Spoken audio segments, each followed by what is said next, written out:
Nikigambo ngo abantu barahukire kuhika omwanya ogu konka omugiga Aponye abaire yahereze kufa.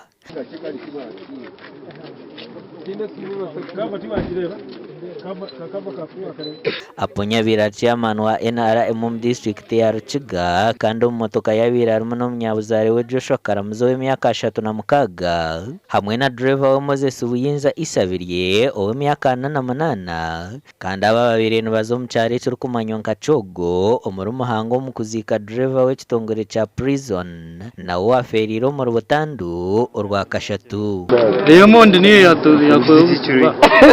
yetine reflector tine woroho na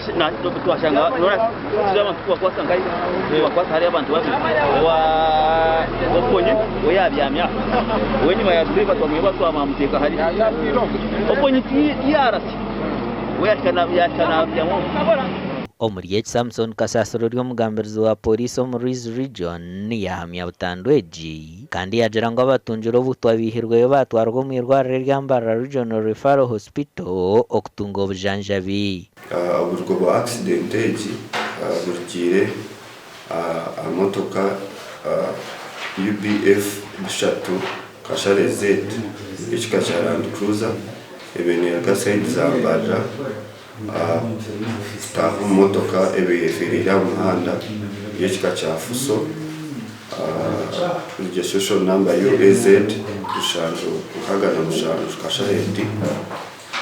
ikagiramu omukuru kufa n'abandi babiri kutunga injuries out tugambira abatunge injuries accident egi harimu Karamuzi Joshua abirari motoka na Buyinza Moses ukabira driver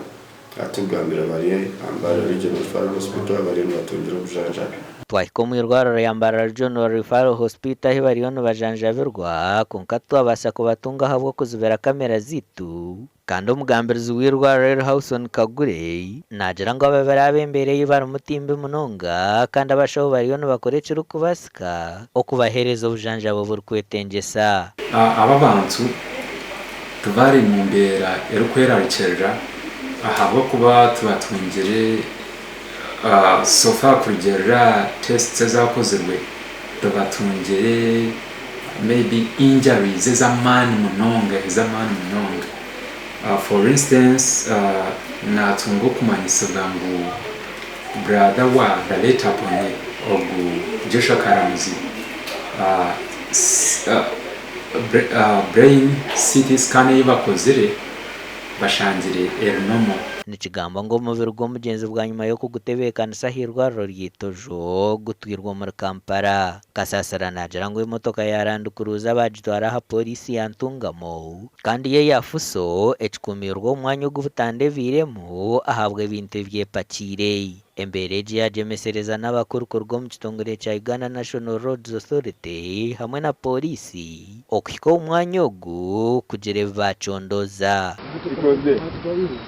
With the way they live. Nyigame yakazarwa muri muhango mu district ya Rukiga yakora ryo muntu etwiire na bwanyuma yatandika business yo kutembera ebinyobwa muri Kampala yargaho yaza hakupakira mu kikubo na bwanyuma yakora mu business ubwatabire yakora yabo omushuubuzi ranganwa ine byombeko bitari umwe na bimwe muri Kampala ebirumu za hotel real estate businesses ubwarukora munongo mu bichori ebihimba hamwe n'ebindi byo kurya ebijuma hamwe n'esano kandi abire naguze bitongore bya government bitari umwe na bimwe omuri United Nations hamwe n'ebindi byinji yafera ha myaka nkaga n'etano y'obukuru kandi naija kuzikwa izuba ryo rwa kashatu esabite rukwija gasha kwa na Good Fatuma.